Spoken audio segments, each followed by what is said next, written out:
Hi friends, welcome to this video on some motivation tips. Way back in 2005, I started a series called Kshitij.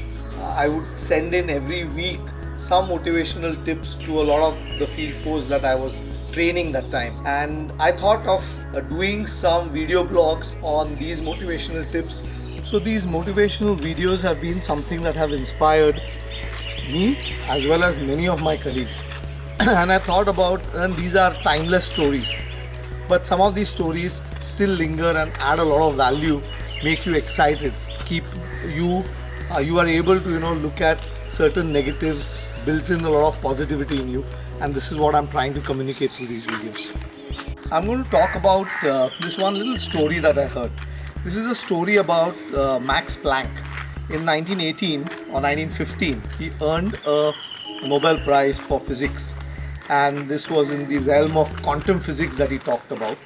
And after winning the Nobel, he traveled across Germany giving a lot of lectures on quantum physics. Planck was traveling along with his driver, delivering lectures for almost a year across Germany. And one fine day, while he was about to deliver a lecture in Munich, his driver told to him that I've heard your lecture so many times that today I can deliver your lecture. And Max Planck got excited about it. He said, let's swap places and see whether you can do it. So the driver went on to give an 2-hour lecture that he had heard Max Planck delivering for almost over a year, and the audience was not able to catch him on that. So the driver went on to give this lecture successfully, and towards the end of the lecture, one of the professors from University of Munich asked him a question, to which very smartly the driver replied, such a simple question can be even answered by my driver. And the story ends here, but it's a fantastic piece of information that sets you thinking. Let me take you through one important aspect that we learn from this story is the difference between real knowledge and driver knowledge. Many a times when we go around in our lives, we may land up having something like the driver knowledge, that we lack depth, we have heard something over a period of time, but it is not something that is internalized. Whereas real knowledge is what Max Planck had. So it is important to understand whether you are someone who possesses real knowledge or someone who is like the driver knowledge or the chauffeur knowledge. So I very strongly believe in whichever profession you are, whichever vocation you are, whatever you decide to do, try and achieve the depth of your understanding in your field where you are. Because otherwise you'll end up only making noise. If you are like a chauffeur or a driver knowledge, you just land up making a lot of noise. And how do you identify whether the people that you're dealing with are having chauffeur knowledge or real knowledge?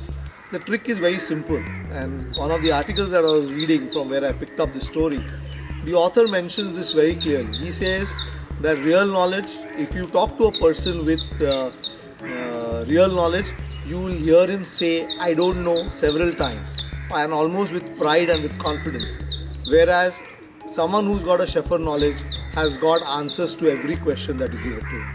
So think about it, whether you have real knowledge or you possess the chauffeur knowledge. And there's one person which immediately I thought about, was a professor in Wilson College who's an ideal to me. And I remember that I feel like asking every question to him, and whenever I get into a dilemma, I think of him. And in the past, I think of him more often because I believe he possesses real knowledge, because I hear him say, I don't know, to every question that I ask him. So reflect over it, whether you are in possession of real knowledge or in possession of the chauffeur knowledge. And I wish that we build our real knowledge as time goes by.